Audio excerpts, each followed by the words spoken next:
Hello, everyone. Welcome to Marketing Matters, a forum where we seek to elevate marketing for fresh food and floral. The truth is, marketing really does need to matter more if we're going to drive demand of fresh and ultimately contribute to the health of our society. Hello, I'm Danelle Mackey-Almy, President and CEO of DMA Solutions. Thank you so much for attending today. Wow, what a difference a week can make. I'm not sure how many places in the US can brag about a -2 to 74 span of temperature in less than a week, but boy, Texas sure can. Certainly don't want to make light of the situation we have here in our home state, but and want to thank you all for reaching out and checking in on us. And I can definitely say that the DMA team was spared some of the graphic nature or some of the terrible aspects of what's happened here in our home state, but definitely our team was not without inconvenience. So continue to pray for our state and hopefully we get things back on track. One of the main areas of that this storm that we had here in Texas will impact will be our Texas crops. So keep our growers in the state and throughout the Southwest and East in your thoughts, and hopefully we can get those crops back on track. But thank you so much again for joining us. I am super excited about our topic today. The DMA team has been working really hard on this topic because there's a lot of information coming forward where different companies and studies about how shopper behaviors have changed because of just 2020 in general, but certainly as it relates to the pandemic. And what the team has worked really hard at doing, and where I think the value of this particular webinar today is in them turning in really summarizing our findings into 5 key realities and then turning those into takeaways, actionable takeaways for fresh produce and floral marketers. And quite frankly, that's why we started this webinar series, is to provide you with information that not only helps shape your marketing strategies, but to also give you real and tangible ways to apply that knowledge to your marketing. So again, that's why we started Marketing Matters, and hopefully we're going to be able to showcase that to you today. So kudos to the team of Allison and Marcy, Stevie, and Mariana. You've done a great job, and all I need to do is not screw up the presentation. So here we go. A little bit of housekeeping before the presentation is we will be providing this deck to you in full, including the speaker notes, because there's just a lot of really great information. So the team will be sending that out in the next day or two. So keep that in mind as you're keeping notes. Also, please feel free to throw a point and or question into the Q&A or chat, and we will go live after the presentation to discuss those. And before we get started, I can see that a couple of folks are still joining us. And before we dive in, I wanted to make sure that you note that our next webinar will take place on March 18th. We'll be sharing helpful ways to tell your brand story in a compelling way on your website. So please visit our website to check on at the Marketing Matters button to register for that one now. Also, we have 2 webinars coming up in April. One focused on effectively utilizing influencers to maximize your brand reach, and the other focused on next level social media marketing strategies. I'm very excited about those because we are going to be expanding the presentation team beyond myself and including more of the DMA team. So really looking forward to that chapter of our series here. Registration for both the April webinars will be open soon, and you'll be the first to know. And with that, I'm going to turn off my video and dive into the content and look forward to the discussion at the end.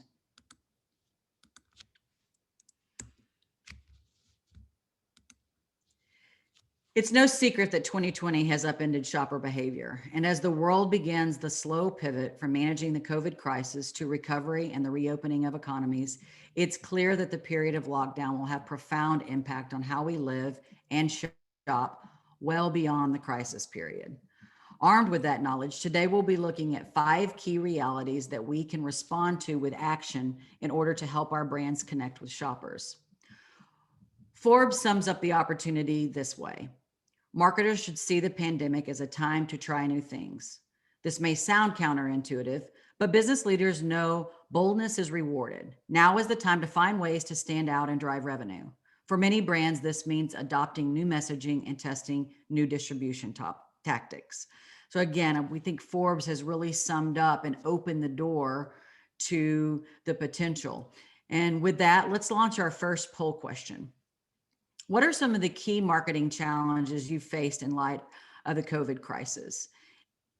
In general, not knowing where and how to reach shoppers, creating engaging content that connects with shoppers, staying active on social media to meet shoppers where they are at, developing marketing campaigns that resonate, all the above, or maybe there's no challenges for your team. Let's take a look at that. That'll kind of set the tone for us. Give you an extra minute on this one. I know those are a lot of options there.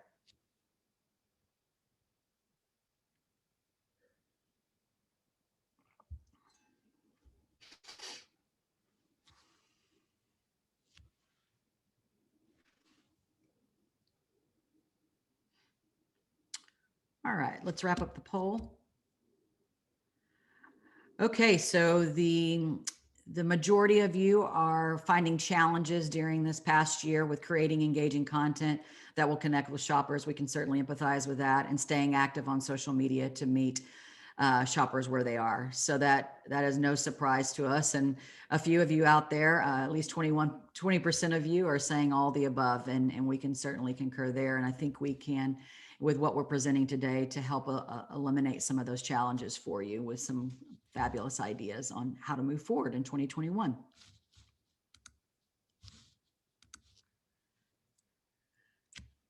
So reality number one, consumers are experimenting with new brands and products.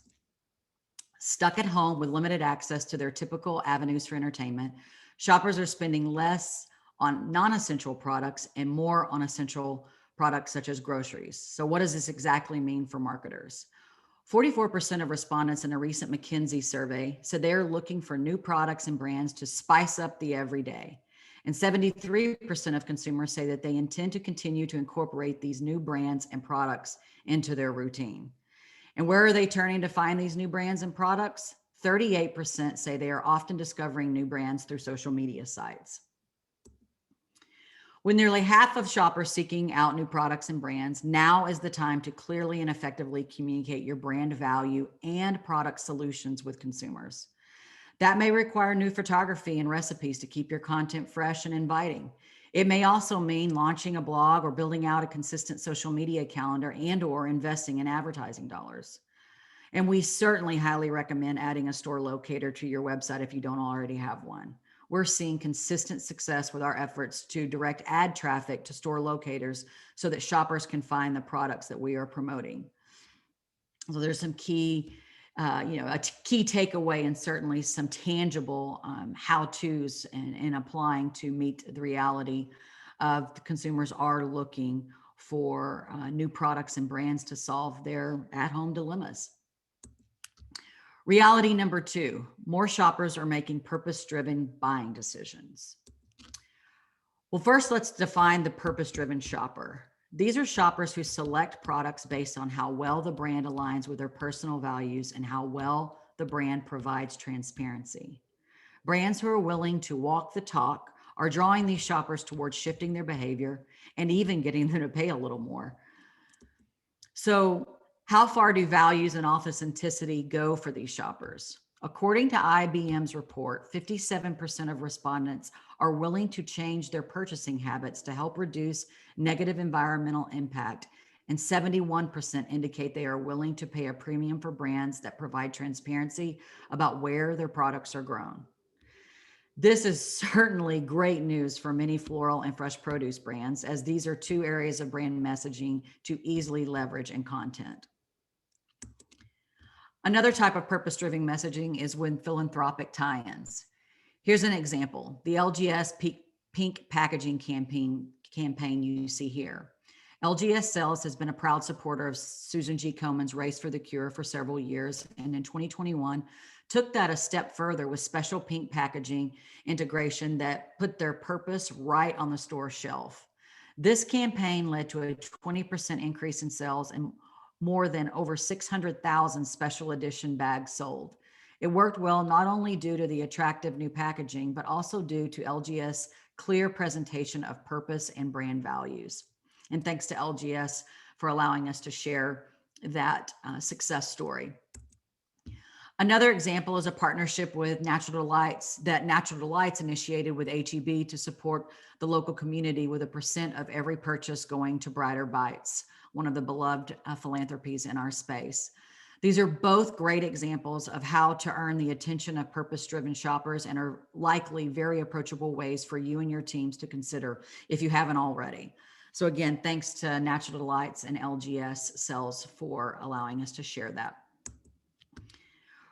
So in the most genuine possible way, what we recommend is to give purpose-driven shoppers a fair chance to know what your community stands for.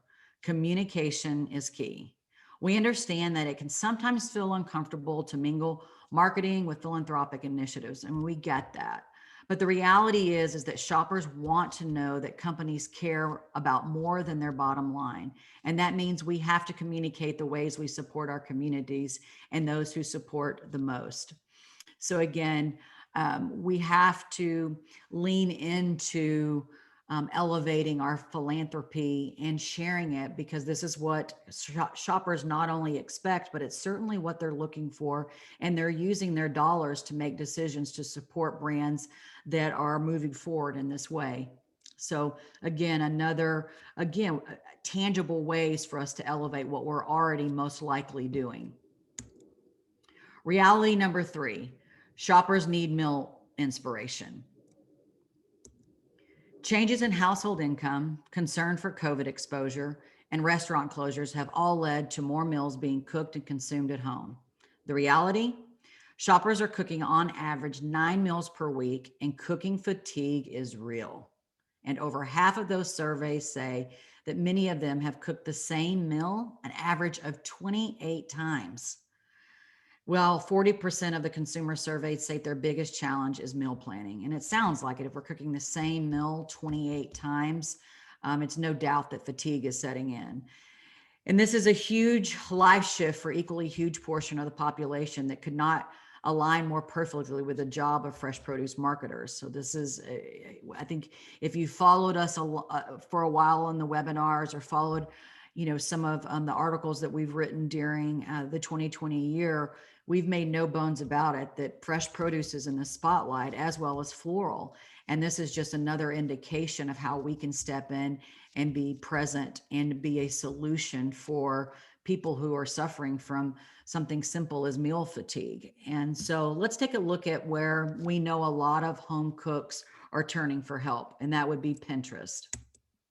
Wow. Pinterest has had quite the comeback in 2020. So over the last year, when shoppers have been actively seeking recipe inspiration, Pinterest shares have grown 254% and are expected to continue.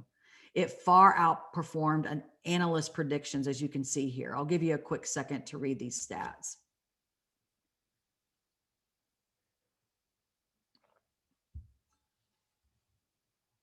Recipe content certainly played a role here, but so did the post relating to other lifestyle improvements that we'll cover in our next marketing reality. The main point we need to take away here is that Pinterest is only expected to continue to grow and has by necessity become a more regular part of people's lives once again. And kudos to the DMA content team here. It's nice to see social media stats that differ from the typical user and usage numbers, although those are great stats for us to know. And I will have to say personally, this was eye-opening for me as I read through this, least of all because I might own a share or two of Pinterest. But wow, just to see those numbers presented and to see the usage presented in a financial, through a financial lens is definitely eye-opening.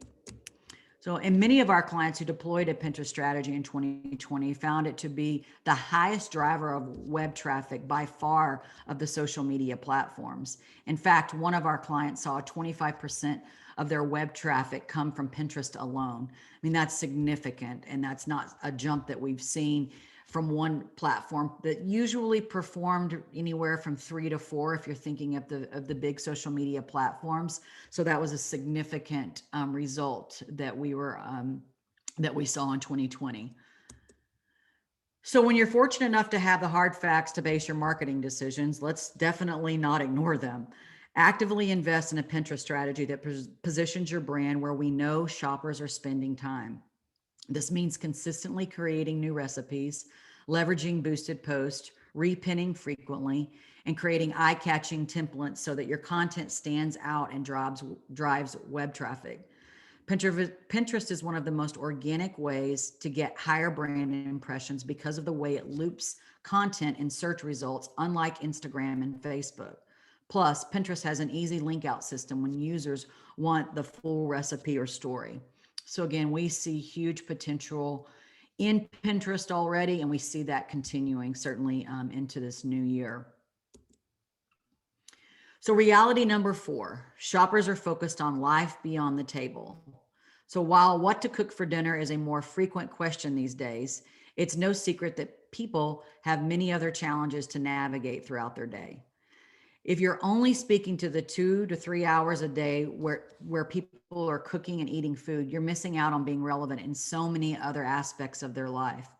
Luckily, the pandemic has changed the way brands have been able to relate to shoppers through a diversity of content.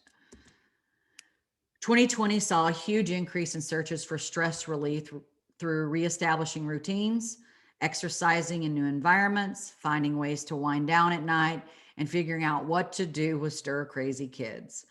And meditation gurus aren't the only ones providing content. We saw brands across the board being helpful and empathetic.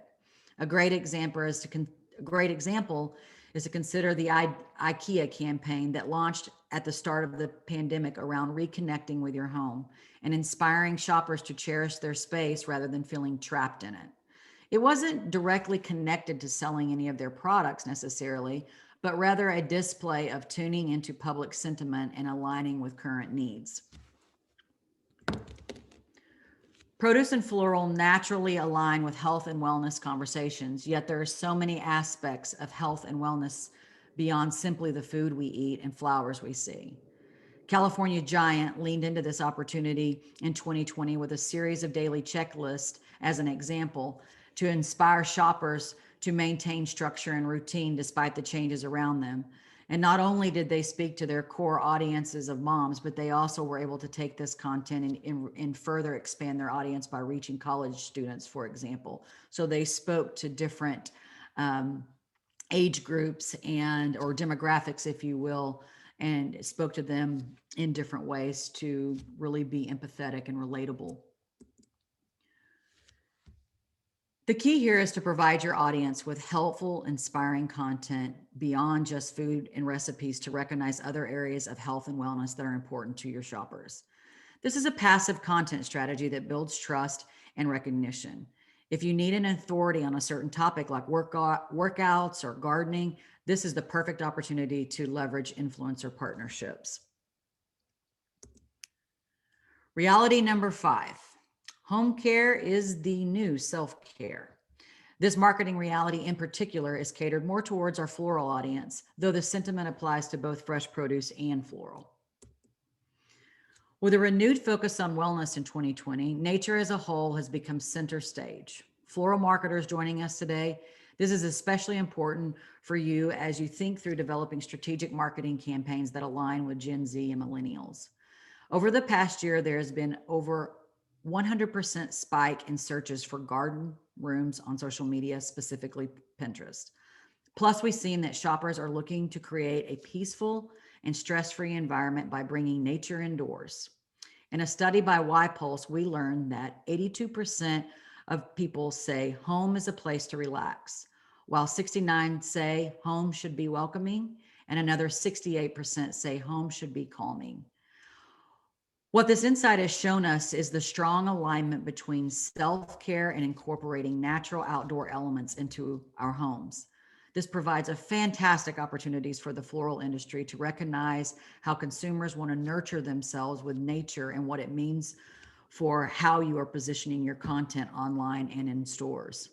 This is also a nod to fresh produce marketers, as a beautiful meal certainly looks better with a vase of flowers in it. So we need to consider, as fresh produce marketers, incorporating more floral into our content as well, because this is certainly a trend where people are seeking to not only be nourished with a great food and natural foods that we grow, but also healing through floral and other natural products in their home. And to further this point, the millennial and Gen Z demographic are actively looking to create warm and welcoming spaces. 77% of 18 to 37-year-olds want to put more effort into decorating their home and or apartment. This is up an incredible 70% since 2017. Plus, the focus on mental, emotional, and overall health benefits that fresh flowers provide deeply resonates with a younger audience. I can certainly attest to this as a mother of a 20-year-old college student who promises me that a big chunk of her grocery spend is going towards fresh flowers. Let's hope so. The strong focus on wellness in 2020 and the positive implications for flowers on improved mental health has moved the floral industry into the spotlight as well. At the same time, there are very specific trends that overlap to give floral marketers a sense of direction and a goal to reach in the coming months. A few things to consider. Is your messaging currently elevating the power of floral as a mood lifter and underscoring the role floral plays in the setting, the tone, and home decor? Another question we should be asking is, are you showcasing your flowers in an organic composition that reflects a more raw, moody presentation reminiscent of the outdoors? So those are some things to consider as you're shaping your content for 2021. And in order to deepen your engagement with your audience. So, wow, that's a lot to take in. And we certainly, we shared a lot. And as I promised, we'll be sharing the deck with speaker notes for your reference. Also, I'd like to mention, if you need any help with any of the recommendation in this deck, please contact us for a quick discovery call. And as a thank you for attending and sticking around today, we would love to extend a 10% discount on our 2021 essential marketing services. So feel free to email us at info@DMA Solutions if you're interested in a conversation, and certainly our discounted marketing services, or hopefully both. We'd love to talk to you and certainly provide you with a jump start with some of the things that we've recommended today, should you need the support. We would be honored. And with that, I'm going to invite the DMA team to come live along with myself, and we'll dive into what I hope is a healthy discussion and answer any questions. So with that, I'm going to stop sharing the presentation, turn on my video, and join Marcy and Megan and Mackenzie to a discussion. So thank you all. Again, DMA team, you did an outstanding job just teeing up, really synthesizing a robust amount of information that's out there and really putting it into digestible format for us, and certainly providing doable key takeaways. So applaud the efforts and the team again that worked on that. So I'm looking forward to discussing it further. So with that, Mackenzie, do we have any questions or points to start off with? Yeah, for sure. So it might be good at one point to pop back to slide 5 and slides 9 to show people those slides so that they can see those stats on those. Okay. Yeah, that might be helpful to start with, just to reiterate those. Let me share my screen once again, and we will go to, let's see here. It's so fun being the host and the tech crew.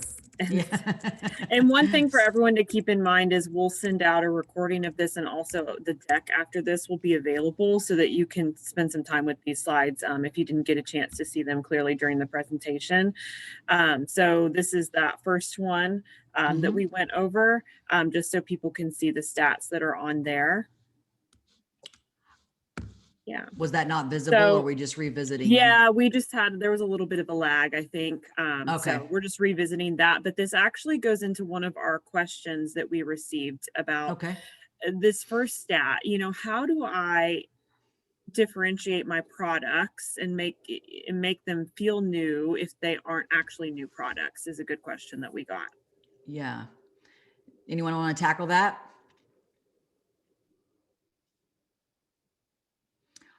Well, I can certainly go, Marcy. No, I can certainly answer that. So I think one of the easiest things to do is maybe position the product around the most relevant, most current needs that you realize that your shoppers have. I know many of you are really adept at looking at your demographics and what sort of lifestyle trends you need to be positioning your products around. And so certainly this plays into that. Just reaching new audiences by positioning your products with lifestyle photography that portrays the activities or lifestyle situations that your products could fit into. Certainly convenience trends and consumption trends, and just leveraging content, your visual content, whether it's video or photography, social posts, just constantly showing that as a new solution in a new way, instead of hoping that your clients or your customers connect the product with their needs. You're sort of teeing it up for them. So that's an easy way to use content to drum up new interest for a product if you don't have anything new to show right now. Yeah, and I think that's one of the advantages that we have in fresh produce is we necessarily don't have to continuously be rolling out a new product to be relevant. We just need to shift the way we're presenting our products maybe in a different way. And I think certainly lifestyle is significantly a huge opportunity for us in 2021 in that way, but then also finding different ways to present the products. And that could be with the way your photography, and certainly working with influencers that bring a different dynamic to the table, or a different perspective on your particular product as it relates to their point of view and where they're coming from their audience. So good stuff there. It was a great question. Thank you. And Mac, do I need to go to another slide? I think that's okay. I think we can take the slides down, and if we need to revisit anything, someone just let us know if you want us to revisit anything in particular. But like we mentioned, you'll get the slides after this presentation. Yeah. All right. So good question here about how consumers feel regarding big farms versus small farms. So specifically, this person asked, does it make sense to say we have farms all over the country, which I know is the case for many of you that are on this call, versus we grow in Texas and California specifically? Yeah, I mean, I think that's something to consider. And I think this is part of our evolution of being relegated to only marketing to the trade, is that we're continuously having to shape our story and our value proposition to be equally to speak to the trade, who would want to know the size potentially of the acres that we're farming in a particular area, where the consumer really wants to know probably where the product's coming from. So it's a different take. And so it's fine to grow in multiple areas. But the one thing I can assure all of us on this call is none of us we're not representing big ag.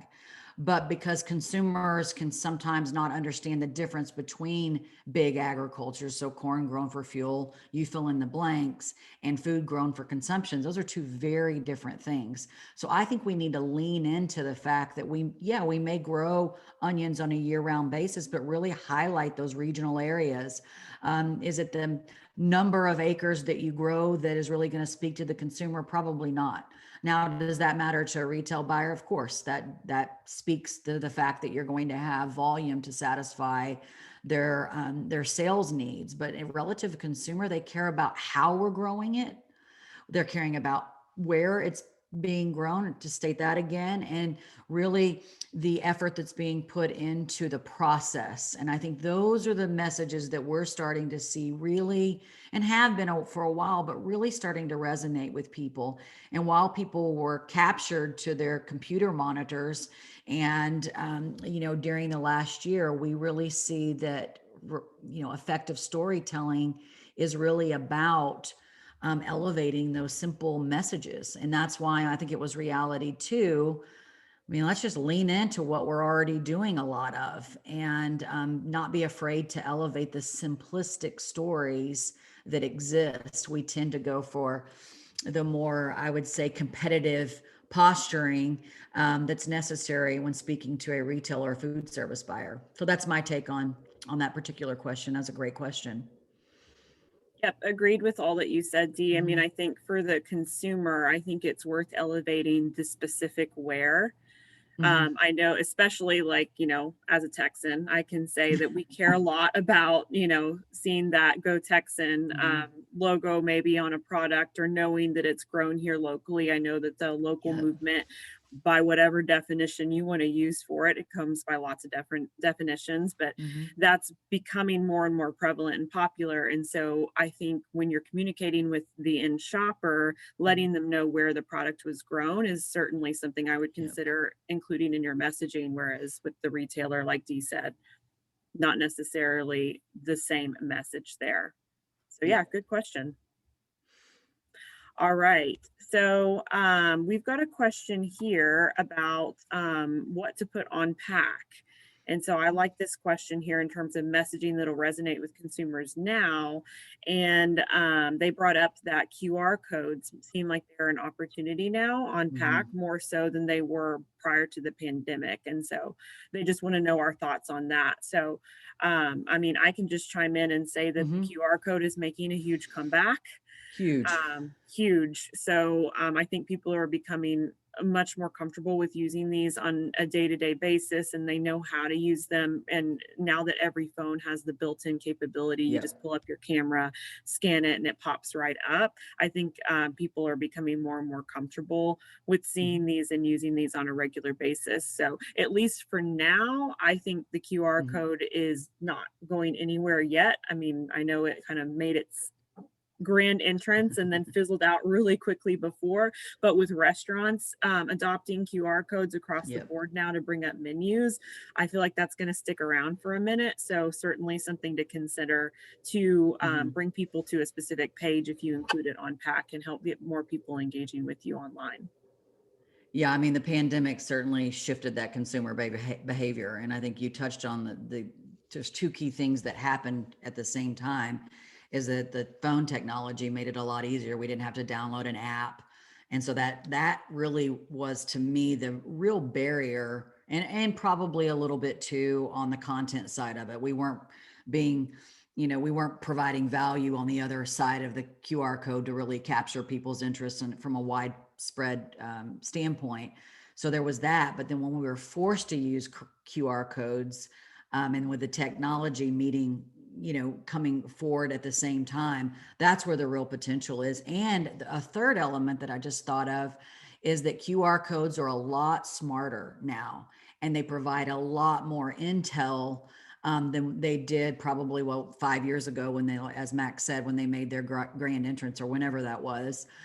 So there's a lot of potential there. So marketers, I think that definitely needs to be a conversation that we're having with our packaging teams and with our sales teams to figure out how we can incorporate more QR codes. And I think a good pilot for all of us to consider is with the upcoming face-to-face trade shows.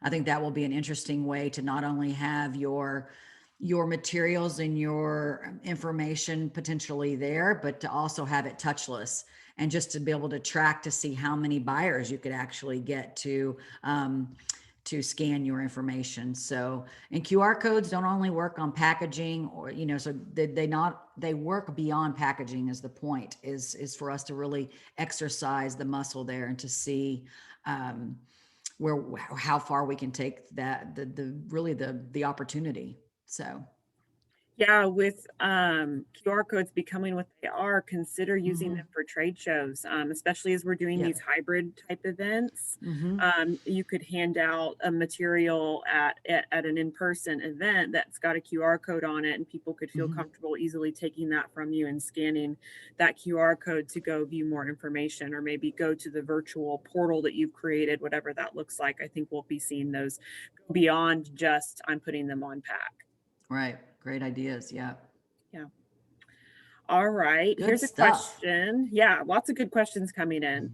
Mhm. So here's one about content. This person wants to know, when we share things that are outside of what our produce or our actual products looks like. What are some Mhm. examples of what that could look like in terms of lifestyle topics, or how can we share that type of information essentially? And I'll go back to the example that was in the presentation. It was some quick downloadable sheets that came from that we worked on with California Giant Berry Farms that involved back to school checklist.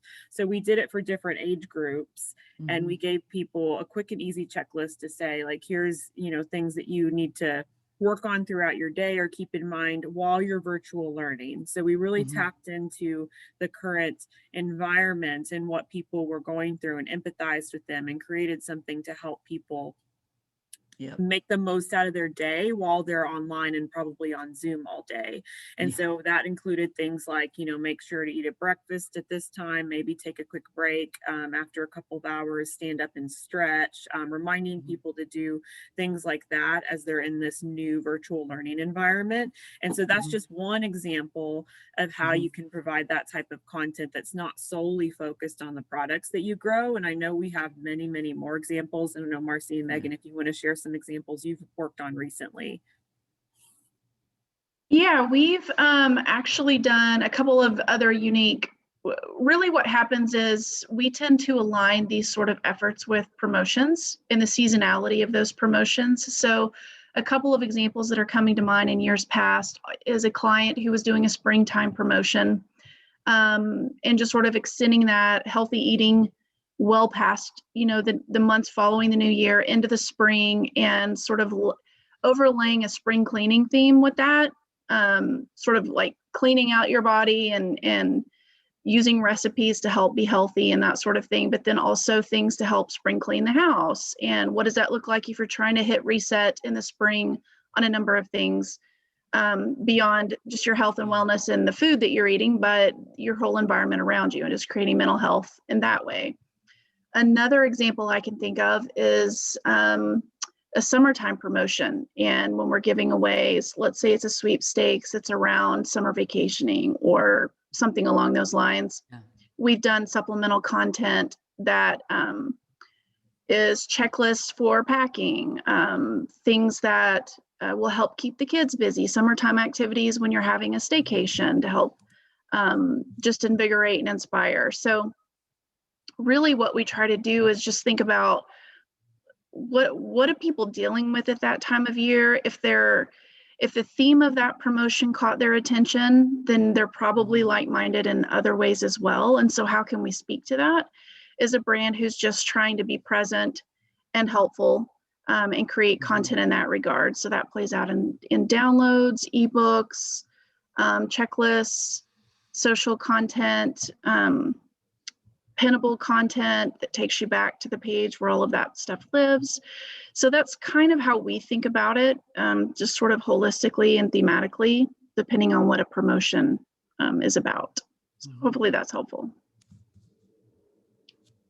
Just to add to that a little bit, I think you have to think about offering a nice balance of you information that's about you as a farmer, and then information that's really about you, the consumer. So who are we talking to? Who do we want to attract? And once we get them here, what do we want them to do? And how are we going to measure whether or not this matters to them? So putting it out there is step number one. Even trying to put fitness information, to your point, or checklists for how to have the healthiest eating, driving spring break you've ever had. Simple stuff like that. Put it out there and then see how people respond to it. Then build on that.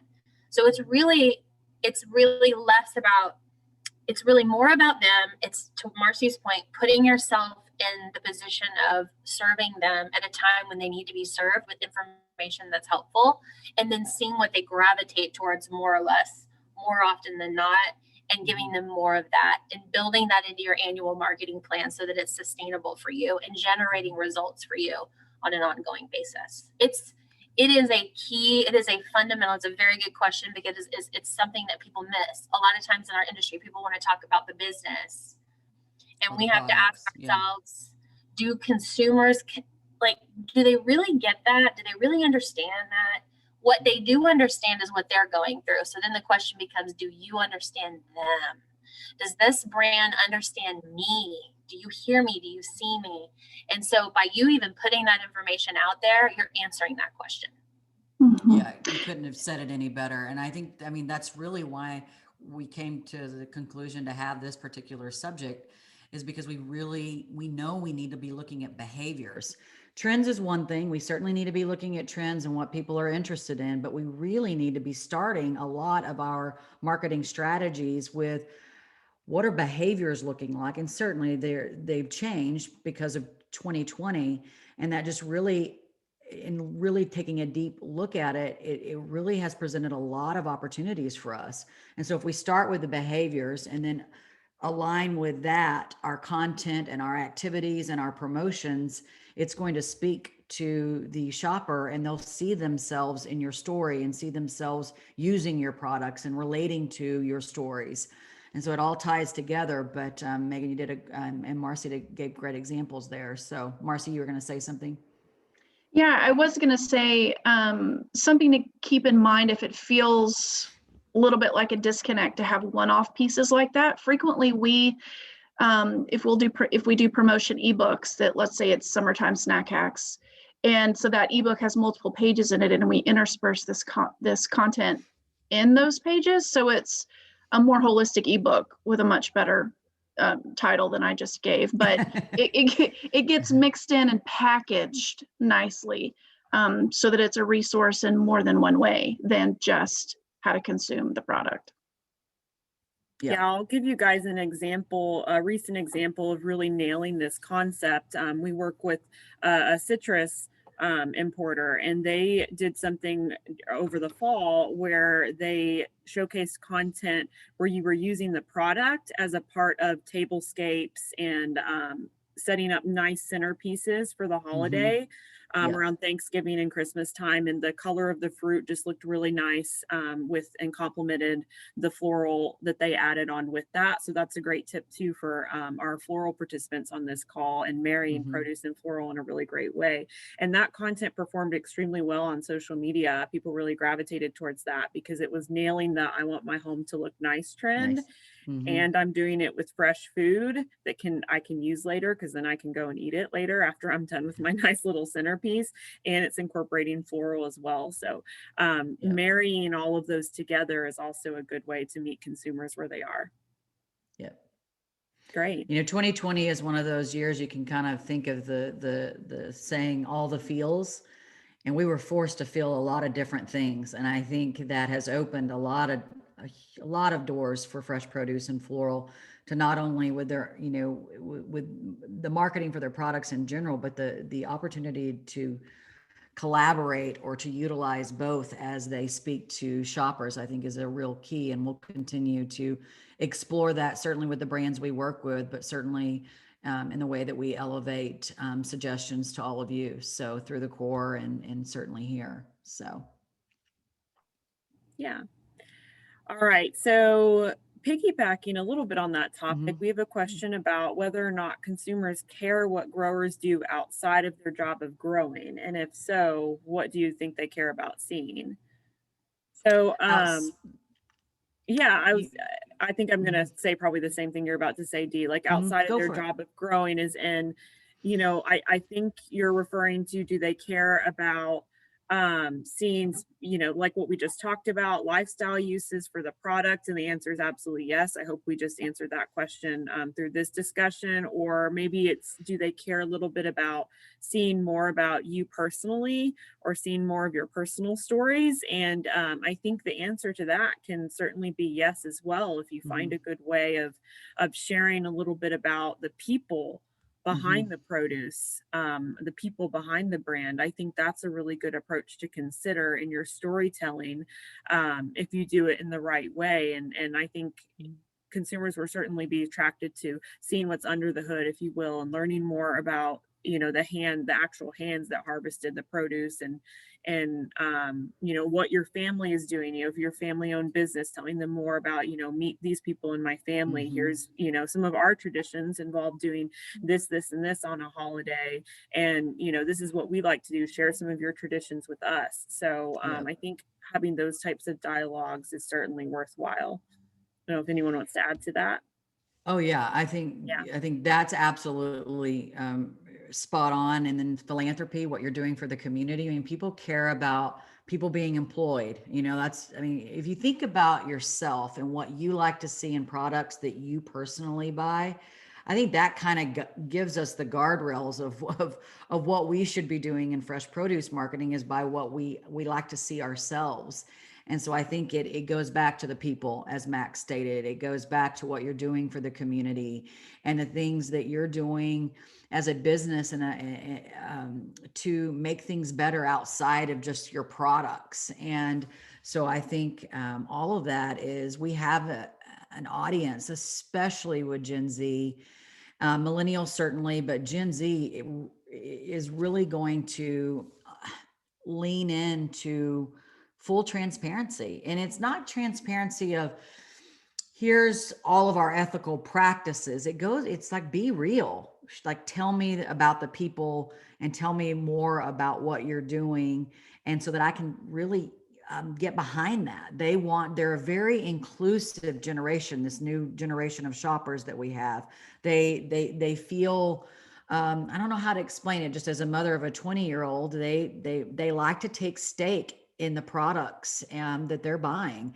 They feel a very personal attachment. So, and I know Marcy and Megan can speak to that too with teenagers that are right behind Mackie Payton. But it is an interesting shift to see, and I think millennials open that door with your expectations around transparency around the business. But it's this, and I don't know how to exactly verbalize it yet, but it's definitely this interesting attachment. And so I think great, let's tell them. Let's start to share. Those are we have those stories in spades and spades and spades. And so again, it's thinking beyond the messages that we are relegated to when we're only thinking about our buyers at retail and food service, thinking beyond and really looking at the consumer in a different light.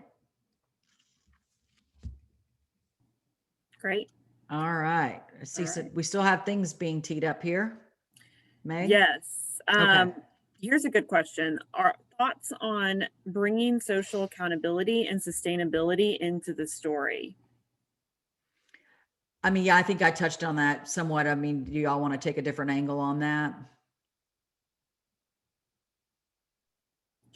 I'm not sure if the question is referring like specifically to a sustainability story. I think you did touch Mhm. on that a little bit. I mean, Yeah. I do think that especially this up and coming generation cares a lot to understand what Mhm. your business is doing in order to do things that they value and find that they care about a lot, like bettering the planet. Like, what is your business doing to help with this? Same goes for social accountability, in the sense that, you know, sharing some information about your employees, and you know, maybe you have some sort of a diversity type goal. I think that would be something that especially the newest generation would really respond to and is worth sharing and talking about, in Mhm. a clear way.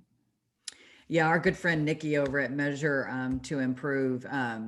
Did I get her business name right? It's Measure to Sure, it Improve. It is. is. Yeah. Yeah. Okay. Just for some reason, I was like, oh, did I get the business right? But one thing she's taught me is we got to look at sustainability beyond the dirt. But there's so many different ways to measure and to look at sustainability. And Mac was right on to also point out diversity. And there's so many initiatives that you're probably already doing within your company that just stay behind closed doors. And so just really bringing those stories out and doing it in a obviously an authentic way. But yeah, I think that all of that should be again not done through a what's the right, I guess in sustainability we use the word greenwashing, but that also applies to all of the other topics that we've teed up here relative to this particular question.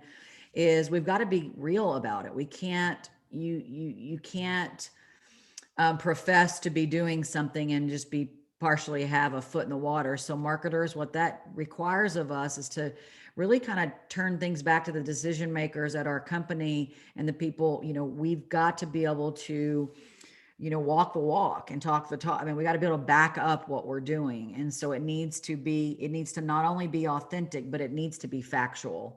And so that's just one little bit of a warning sign, is if there's something you get called out quickly, it could be that. But I definitely think that that's going to be the expectation going forward. And it is now, and it's going to only continue to increase. So I hope we've answered your question there. If we didn't, certainly let us know. Something else to keep in mind when Oh, it comes Matt. to sustainability. I'll 1 second. When it Megan's comes to biting at the jump. sustainability, yeah, Mm. is that it means so many different things to different people, and that's one thing that we found to be true with shoppers, is that they may not understand, if you talk about sustainability, they may not understand what you mean, or they might have a different definition in their mind of what that is. We definitely found this to be true with one of our clients. We surveyed our database. I think it had about 100,000 shoppers in it. And we asked that question, what does sustainability mean to you? And the answers were all over the place, from talking about what we might refer to sustainability as, which is the water conservation, like what's actually Right. going on Farming. at the farm, Mhm. or recyclable packaging, or single-use packaging type of a thing. So just keep that in mind when you're talking about sustainability, is your audience might need to be educated a little bit about what you mean when you talk about it, and giving them more details and educating them about, when you say sustainability, here are the things we're doing, and here's what that means, and what that's going to do for the environment or for the earth, because they might have a one-track mind and only be thinking about things in terms of, there's plastic on this packaging, so this company isn't sustainable, when the reality is that you're probably doing a whole heck of a lot of things that they just Right. don't even know about, or have never even heard of, not being educated on agriculture. Mhm. Yeah, because I think too, and Meg, I know you're wanting to make a point here, but I don't even know if the word sustainability resonates with a vast majority of consumers. I think water does. I think, the soil, I think the planet. And so I think we need to really look at keywords and do a deeper search relative to the terms that we're using to describe it. And so, I mean, I think we have a lot of work and understanding to explore there. But I even think just the term sustainability might be a barrier. I think it's becoming more mainstream, but I still think it's more of a trade term than what I see frequently used by consumers in their comments, or, when we're engaging with them on a daily basis. So, Meg. That was going to be my number one thing to say, is that don't use the word sustainability. Don't use the word sustainable. Talk about what's good and what's true from your business. Just don't use Very that well said. word. Talk about water, boil it down. They're not going to get it. So try not to go over too far. This isn't United Fresh we're talking to, or PMA we're talking to. These are consumers that are looking for companies in which they feel like there's an emotional or some type of connection with, and they just need to be educated. So I wouldn't overthink that point, but I think that's a really good question. Talk about philanthropy. I thought that was really good. I've got notes written, so I've been waiting so long to speak. Sorry. No, I'm just kidding. And then the second thing I was going to say is, all of the last three questions that have been asked are content related, and that showed up in the poll. Content is an issue. People are overwhelmed by the amount of content that needs to be shared. My answer to all three of you, really: sustainability, show behind, what's going on behind the curtain, and do we talk about how do we enter into other types of content other than ourselves? The answer is just start. Just try it. Yeah. Who knows what people are going to connect with? But you got to share it in order to figure it out. You got to measure what's happening. You have to see what your tribe is responding to or not. And you have to continue to hone in on what those things are and deliver it to them. They are going to bounce and leave you if you are unable to connect with them. And you won't be able to connect with them unless you just try. Put things out there, read in between the lines, look and see what's being commented on, what's being liked, what's being downloaded, what pages are being visited. All that should come together into a summation about what we should be doing more of and what we need to scrap altogether. But you have to just start. Yep. Because a great example is when I see companies talking, and I see this frequently, is they're talking a lot about their irrigation systems. Like, well, first of all, we might need to let people know we're just talking about how we water the plants, So I think it's getting out of our own way. And I forget who talks about this. It's one of the marketers that we follow, and maybe it's Seth, I'm not sure, but we're masters of what we know about our products and our farming. I mean, we're talking at a master's level on a daily basis. We've got to tone that down and really speak to people like we would a friend versus or an acquaintance, not necessarily someone that we're trying to impress. So it's just somebody that we're trying to help educate. And a lot of times that, you read different marketing will say it has to be at a sixth grade level. And I know sixth graders are a lot smarter than I was in the sixth grade today. But I think it's remembering that when we're putting information out there, and simplistic. It's really, if nothing else we took away from 2020, and I think we've said this about 100 times, it's back to the basics. And maybe this, what we were forced to deal with taught us a valuable lesson that we should have been listening to all along, is the way that I see us coming through 2020 from a marketing perspective, certainly. So this is so good. Just thank you. I mean, I'm learning from all of this too. It's exciting to know that we're at this point in our marketing journeys for the products that we all love so much, that the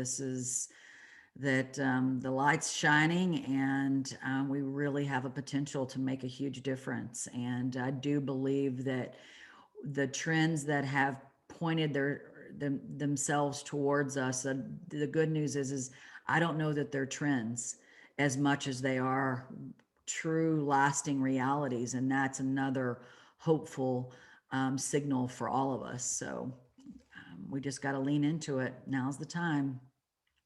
Any other comments or questions? I think it would be helpful. You mentioned, Danelle, at the end of the presentation that we were offering 10% off of our essential marketing services. Could you elaborate a little bit about what essential means? Well, we use the term essential because it's definitely on top of people's minds, but really, because we're preaching get back to the basics, there's a lot, and relative to your point, Megan, around content, for instance, I don't think that, when you're faced with, I know I need to do it and I need to get it done, sometimes where to start, or I just need some bench strength. We've put together a list of services that we are selling the most frequently, but that we know is needed, and that we know can just provide, even if you have internal photography resources, or if you're working with a photography, maybe you need a different type of style, or you just need volume, right? I think if any, we know we need volume. So photography services are on there. Certainly needing to work with influencers. You need more content. We need to be working with influencers to help develop that. And we need influencers that have different point of views and different backgrounds to help elevate our products in a unique way. So that's one of the things, is that we can help you get started with that and or support your current efforts if you're already in works. There's a lot that goes into managing those relationships. If you've done it, you know what I'm talking about. If you're thinking about doing it, we'd be happy to jump on a discovery call with you and certainly talk through that. Some of our other services, we all need a website audit. In fact, DMA Solutions is going through one right now. A social media assessment. Now's the time to look at that. We can get in there and dig into your analytics. Some of the things that Megan was saying, take a look at what's working, take a look. Sometimes you need an outside perspective to do that, even if you're managing your social media internally. And I think your social media person, even if it's you, would love an extra set of eyes. So those are some services that we're providing that we really just complement what you're already doing in many ways, and really to help you elevate those efforts. So I'm sure I'm leaving some things off of that list, and if I have, please chime in there, but we're happy to send you some information on that. And this is not all the services we provide or recommend by any stretch of the imagination, but we really wanted to create a list of things that can provide immediate, short-term, and most of all, affordable value to your marketing services as you lean into this new year. And what we can't say enough of is this unique opportunity to really push our marketing performance forward. I'm going to add just a little bit there, and I Yeah. this literally just came to me, and y'all are going to see it on our website or somewhere soon. Uh-oh. It's either Mhm. so it's either foundational marketing Mhm. that we're doing to help you, or it's rocket fuel, one or the other. So it's either we're Absolutely. building something or we're taking you off into a next level. That's really how to look at those essential tools. So there's public relations, and I'll touch on all of them, but just know that if there's, I mean, I'm reading that poll and I'm thinking to myself, gosh, folks really do need help. Just Yeah, send an email to us and let's just talk about it. absolutely. Let's just Absolutely. And I just want to say thank you for your patience. We clearly have a few electrical technical issues here in Texas. And so while we're on the other side of it, so we've had some lags and delays today, and not all of our Wi-Fi is up to par. So thank you for your patience there, but hopefully it's coming across better for you on your end. So thank you all again for continuing to show up for these webinars. We're going to keep doing them for as long as people are going to show up. Again, we have an exciting one coming in March, and then 2 more in April. And we're going to be touching on topics that you've told us is important to you and things you want to explore. So from website to influencer, and then we're going to be really diving into social media strategies. So looking forward to those topics and sharing with you, and hopefully seeing some of you at our first face-to-face shows that we covered in our last webinar, but with Viva Fresh and SCPC Southern Exposure around the corner. So hopefully we'll get to see some of you and fist bump or whatever we're going to be doing when we see each other. But have a great rest of your week, and thank you again. We look forward to hearing from you. Bye now.